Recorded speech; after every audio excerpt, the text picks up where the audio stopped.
संघाचा सरसंघचालक हा हिंदू असेल, मग तो एससी किंवा एसटीचा पण असू शकेल. मोहन भागवत यांचं वक्तव्य. तर सरसंघचालक हा क्षत्रिय वैश्य नव्हे तर हिंदू म्हणून निवडला जाईल, भागवतांची प्रतिक्रिया. संघ सांगेल तेव्हा निवृत्ती घेणार, निवृत्तीनंतरही कार्य सुरूच राहणार. मोहन भागवत यांच्याकडनं स्पष्ट. तर 3 मुलं घरात हवीत हे शास्त्र सांगतं, भागवतांचं विधान. सरसंघचालक मोहन भागवत यांच्या उपस्थितीत वरळी डोममध्ये कार्यक्रम. 100 वर्ष की संघ यात्रा या कार्यक्रमाचा दुसरा दिवस. कार्यक्रमाला महेश मांजरेकर आणि अभिनेता अक्षय कुमारची हजेरी. जीडीपी आणि रुपयाचा कितपत संबंध ती कल्पना नाही, मात्र जीडीपी देशाची आर्थिक स्थिती सांगतोच असं नाही. मोहन भागवत यांची प्रतिक्रिया. तर जीडीपी आयात निर्यात पाहतो आणि तो जीडीपी व्यवस्थित करणं हे आपलं काम, भागवत यांचं वक्तव्य. समाजात भाषेवर आधारित भेदभाव नाही, मोहन भागवत यांची प्रतिक्रिया. तर सगळे मराठी तलवार घेऊनच रस्त्यावरती उतरतात असं नाही, तर राजकीय स्वार्थासाठी अशा गोष्टी वापरतात, अशा गोष्टी पसरू द्यायच्या नाहीत, मोहन भागवत यांचं वक्तव्य. राष्ट्रीय स्वयंसेवक संघाच्या कार्यक्रमाला अभिनेता सलमान खानची हजेरी. संघाच्या शताब्दी वर्षानिमित्तानं मुंबईच्या वरळीमध्ये कार्यक्रम. अनेक बॉलिवूड सेलिब्रिटींची ही हजेरी. एखाद्या व्यक्तीचा धर्म, भाषा आणि खाण्याच्या सवयी वेगळ्या असू शकतात, मात्र आपण समाज, संस्कृती आणि राष्ट्र म्हणून एक आहोत, सरसंघचालक मोहन भागवत यांचं हिंदू मुस्लिम ऐक्यावर भाष्य. गर्दी जमवण्यासाठी सलमान खान आमंत्रित होते का, राऊतांचा सवाल. तर संघ शाखांमध्ये मुस्लिमांना प्रवेश आहे का, भागवतांनी ते सांगावं. मुस्लिम प्रेम सलमान खानपुरतं ठेवू नये, संजय राऊतांची प्रतिक्रिया. संघाच्या कार्यक्रमाला सलमान खान आला म्हणून काय बिघडलं, संजय शिरसाट यांचा सवाल. सलमान खान आला म्हणून संघाच्या विचारांमध्ये परिवर्तन झाले का, यावरती आक्षेप घेणं गैर आहे, शिरसाट यांची प्रतिक्रिया. संघात हिंदू मुस्लिम नाही तर राष्ट्र प्रथम मानणाऱ्यांचं स्वागत, भाजपचे प्रवक्ते नवनाथ बन यांचं वक्तव्य. भारत माता की जय मान्य असेल तर संघाचं व्यासपीठ खुलं. देशभक्त मुस्लिमांचं स्वागत पण देशविरोधकांना प्रवेश नाही, बन यांची प्रतिक्रिया. उद्धव ठाकरेंसमोर पुन्हा विधान परिषदेवरती जाण्यासाठी आव्हान. संख्याबळाच्या कमतरतेमुळे महाविकास आघाडीची कोंडी. उद्धव ठाकरेंना आधी राज्यसभेचं समीकरण जुळवावं लागणार. विधान परिषदेवरती जाण्यासाठी आम्ही उद्धव ठाकरेंना विनंती केली. उद्धव ठाकरेंनी विधान परिषदेवर जावं अशी आम्हा सर्वांची इच्छा, संजय राऊतांची प्रतिक्रिया. विधान परिषद आणि राज्यसभेत महाविकास आघाडीला एकमेकांना मदत करावी लागेल, राऊतांचं वक्तव्य. बांगलादेशी मुक्त करण्याचं धोरण महापौरांच्या हातात नाही, महापौरांना प्रशासकीय अधिकार नसतात, संजय राऊतांची प्रतिक्रिया. महापौरांनी मुंबईच्या विकासावरती बोललं पाहिजे, राऊतांचं वक्तव्य.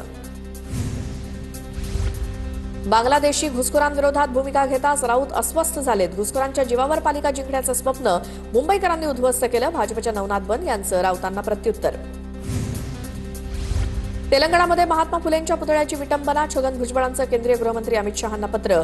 दोषींवर कठोर कारवाई करण्याची मागणी. महात्मा फुलेंच्या पुतळ्यावर हल्ला म्हणजे सामाजिक समतेवरती हल्ला, भुजबळांची प्रतिक्रिया. पुण्यातल्या चाकण बैलगाडा शर्यत आंदोलनातील सर्व 3,500 आंदोलकांची निर्दोष मुक्तता. 2 माजी खासदार, 1 माजी मंत्री आणि 7 आमदारांचीही निर्दोष मुक्तता. काँग्रेस आगामी सर्व निवडणुका स्वबळावरती लढणार, सूत्रांची माहिती. पवारांच्या राष्ट्रवादीवरती अवलंबून न राहण्याची नेतृत्वाची सूचना. मुंबईतल्या नेत्यांच्या बैठकीत पक्ष नेतृत्वानं सूचना दिल्याची माहिती. झेडपी पंचायत समित्यांसाठी काल 70% मतदान. सर्वाधिक मतदान हे छत्रपती संभाजीनगरमध्ये 75% मतदान. उद्या जिल्हा परिषदेच्या 731 गटांसाठी आणि पंचायत समितीच्या 1462 गणांसाठी एकूण 7438 उमेदवार रिंगणात होते. जिल्हा परिषदेच्या मतदानानंतर सुनेत्रा पवारांनी मतदारांचे आभार मानले. सोशल मीडियावरती पोस्ट शेअर करत सुनेत्रा पवारांनी आभार मानले. अजितदारांचं कार्य आणि विचार अधिक सक्षमपणे पुढे जात आहेत, अशा आशयाची पोस्ट. दोन्ही एनसीपीनी एकत्र यावं हे दादांचं स्वप्न होतं. दादांचं अपुरं राहिलेलं स्वप्न पूर्ण व्हावं, सयाजी शिंदे यांची प्रतिक्रिया. राज्याची ताकद वाढवण्यासाठी दोन्ही एनसीपीनी एकत्रित यावं, सयाजी शिंदेंचं वक्तव्य. ठाकरेंच्या शिवसेनेचा बेपत्ता नगरसेवक. महापौर भाजप आमदारांसोबत मंचावर कुठे होते या प्रश्नावरती माध्यमांना चुकवून काढला पळ. कल्याण डोंबिवलीतील ठाकरेंच्या शिवसेनेचे नगरसेवक राहुल कोट भाजपसोबत दिसल्यामुळे चर्चा. सलील देशमुखांची याचिका कोर्टानं फेटाळली. मनी लॉन्ड्रिंग प्रकरणामध्ये गुन्हे रद्द करण्यासाठी केली होती याचिका. मनी लॉन्ड्रिंग हा एक सतत चालणारा गुन्हा, त्यामुळे मालमत्तेच्या संपादनाचा प्रश्न उद्भवत नसून दोषमुक्तीसाठी आधार मानला जाऊ शकत नाही, कोर्टाचं निरीक्षण. आमच्या दबावापोटी भाजपनं मुंबईमध्ये हिंदू महापौर दिला, राऊतांचा दावा. रितू तावडे देखील काँग्रेसच्याच नेत्या होत्या. मुंबईतला मराठी माणूस हा हिंदू हे भाजपला कळलं. रितू तावडेंच्या महापौरपदाच्या घोषणेवरती संजय राऊतांचं वक्तव्य. पुणे महापालिकेच्या महापौर आणि उपमहापौरपदाची उद्या निवडणूक. भाजपकडनं मंजुषा नागपुरे महापौरपदाचे उमेदवार, तर शुक्रवारी स्थायीसह इतर समित्यांवरील सदस्यांची नियुक्ती होणार. पुण्यातील महापौर बंगल्याच्या डागडुजीचं काम अंतिम टप्प्यात. महापौर बंगल्याचं रंगकाम, फर्निचर, इलेक्ट्रिक कामं सुरू. खराब झालेल्या वस्तूंच्या जागी नवीन वस्तूंची खरेदी. पुणे पालिकेत स्वीकृत नगरसेवकांना महिनाभराची प्रतीक्षा करावी लागणार. स्वीकृत नगरसेवक पदासाठी इच्छुकांकडून जोरदार फिल्डिंग. महापौर पदाची निवड झाल्यानंतर स्वीकृत नगरसेवकांची निवड केली जाणार असल्याचं स्पष्ट. नागपुरात स्थायी समितीसाठी दबाव तंत्र, सदस्यांची घोषणा टाळली. महापालिकेच्या पुढील सभेमध्ये घोषणा होणार. नागपूर महानगरपालिकेत महापौर आणि उपमहापौरांची निवड पार पडली. अमरावती महानगरपालिकेत स्वीकृत आणि स्थायी समितीसाठी मोर्चे बांधणी. पराभूत उमेदवारांसह अनेक इच्छुकांना नगरसेवक पदाचे लागले वेध. 8 स्वीकृत सदस्य नेमले जाणार.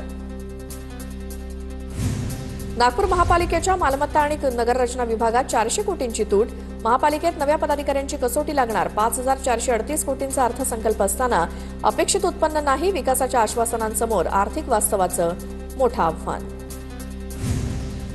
पुण्यामध्ये 827 उमेदवारांचं भवितव्य ईव्हीएममध्ये बंद. पुणे जिल्ह्यात सरासरी 68.89% मतदान. जिल्हा परिषदेचे 73 गट आणि पंचायत समितीच्या 146 गणांसाठी मतदान पार पडलं. सोलापूरच्या माढ्यात जयकुमार गोरेंच्या पॅनल विरोधात राष्ट्रवादीच्या पॅनलमध्ये थेट लढत. निकालामध्ये जिल्ह्याचे संपूर्ण लक्ष. उद्या 20 टेबलद्वारे 14 फेऱ्यांमध्ये कुर्डुवाडीत मतमोजणी होणार. कोल्हापुरात मतदानानंतर ईव्हीएम जमिनीवरती आपटून फोडून टाकलं. भुदरगड तालुक्यातील नाधवडे मतदान केंद्रावरची घटना. ठाकरेंच्या ग्राहक सेनेचे जिल्हा प्रमुख जयवंत वायदंडेंनी ईव्हीएम फोडलं. बॅलेट पेपरवरती निवडणुका घ्याव्यात अशी मागणी. चिपळूणमध्ये 50 ठिकाणी ईव्हीएम बंद पडल्याच्या घटना. मशीन बंद पडल्याच्या सत्रामुळे मतदानाची आकडेवारी घटली. चिपळूणचे आमदार शेखर निकम यांच्याकडनं नाराजी व्यक्त. मशीन बंद पडत असल्यामुळे लोकांच्या मनात शंका. निकम यांची प्रतिक्रिया. सोलापुरातील मोहोळमध्ये ईव्हीएम धाब्यावर सापडल्याची घटना. धाब्यावर ईव्हीएम सापडल्यामुळे उमेश पाटलांचा आक्रमक पवित्रा. ईव्हीएमवर कोणतंही मतदान झालं नसल्याची प्रशासनाची माहिती. उमेश पाटलांच्या आक्षेपानंतर ईव्हीएम ताब्यात घेऊन स्ट्रॉंग रूममध्ये. पुणे जिल्हा परिषद आणि 13 पंचायत समित्यांसाठी मतदान 68.89% झालं. जिल्हा परिषदेच्या 73 गणांसाठी 299 उमेदवार, तर पंचायत समितीच्या 146 गणांसाठी 528 उमेदवार रिंगणात होते. मतपेट्या ठेवण्यासाठी 13 ठिकाणी स्ट्रॉंग रूम. रत्नागिरीत जिल्हा परिषद पंचायत समितीचे 55.79% मतदान. उद्याच्या निकालाकडे सर्वांचं लक्ष. तर चिपळूणसह अनेक ठिकाणी मतदान यंत्रातल्या बिघाडामुळे प्रशासनाचा भोंगळ कारभार समोर. रत्नागिरी नगर परिषदेवरचा प्रशासक राजवटीत आर्थिक बोजा वाढला. नगर परिषदेवरती 36,28,00,000चा आर्थिक बोजा. नव्या कारभाऱ्यांची कसोटी लागणार. धाराशिवमध्ये जिल्हा परिषदेसाठी 1308 मतदान केंद्रावरती मतदान. स्ट्रॉंग रूम बाहेर 36 पोलीस अधिकाऱ्यांसह एसआरपीएफची तुकडी तैनात. धाराशिवमध्ये जिल्हा परिषद निवडणुकीत अनेक दिग्गज नेत्यांची प्रतिष्ठा पणाला. धाराशिवमध्ये स्ट्रॉंग रूम भोवती पहारा देणाऱ्या पोलिसांचा भत्ता मिळेना. निवडणूक विभागाला निवेदन देऊन सुद्धा भत्ता न मिळाल्यामुळे पोलिसांची नाराजी. सिंधुदुर्गात स्ट्रॉंग रूम बाहेर पोलिसांचा बंदोबस्त. जिल्ह्यातील 8 ठिकाणी तालुका आणि स्ट्रॉंग रूम उभारण्यात आले. कोणताही अनुचित प्रकार घडू नये म्हणून प्रशासन सज्ज. सातारा जिल्ह्यात पार पडलेल्या जिल्हा परिषद आणि पंचायत समिती मतदान प्रक्रियेत एकूण 67.86% मतदान. एमआयडीसी परिसरात ईव्हीएम ठेवलेल्या ठिकाणी पोलिसांचा मोठा बंदोबस्त. छत्रपती संभाजीनगरात निवडणुकीच्या कामाचा अधिकारी कर्मचारी गैरहजर.